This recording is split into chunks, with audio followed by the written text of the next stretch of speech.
We've spent the last 12 months researching, developing and filming footage as part of an investigation into the illegal abalone trade. And more importantly, its links to the Cape Town gangs, the notorious Chinese triads and organised crime. During that period, we worked very closely with Sandparks Anti-Poaching Unit, South African Police Marine Unit, the Hawks, South African Revenue Service, and we interviewed poachers. We went on sorties with poachers, and we interviewed a 28's gang boss, a character called Ernie Lustig Solomons, who in the 90s was responsible and very involved in the abalone wars and was controlling most of the poaching around the Hermanus Horsen area. What we came across last year towards the end of our production was a Chinese national was appearing in the Belleville court on a charge of abalone smuggling. He was caught at the Cape Town International Airport, but more interestingly, he also had a rhino horn which was mixed in amongst the abalone which was going out. And so we will be spending the next 3 or 4 months investigating the nexus, the link between rhino horn and poached abalone, the gangs, the triads, and is it on the increase?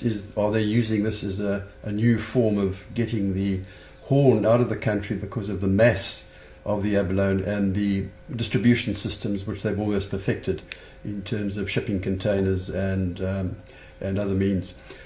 What we will be doing is going into post-production once the production is finished, which is planned to be completed by the end of around about February, March, and the 56-minute program will be sold and distributed both locally, internationally, and used as educational material for social media, and hope to get it into the schooling system as well. What I suggest you do is, after this interview, spend 4 or 5 minutes, that's the length of the next clip, and we've taken some highlights from the production, from the film which we've produced, and it'll give you an idea of the end result of the program.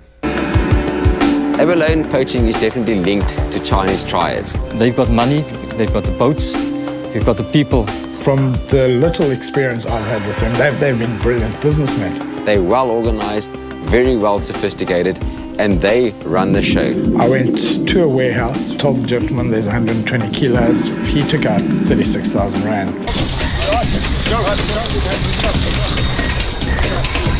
Where's my shotgun?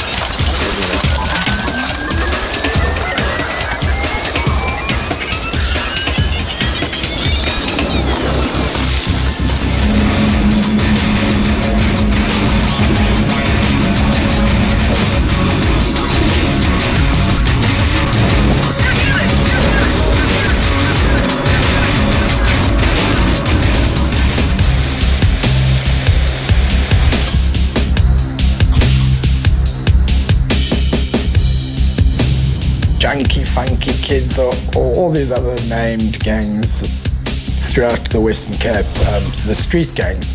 When they go to Polesmore prison, for instance, those street gangs kind of fall away and they become part of number gangs. It's big stuff, you know.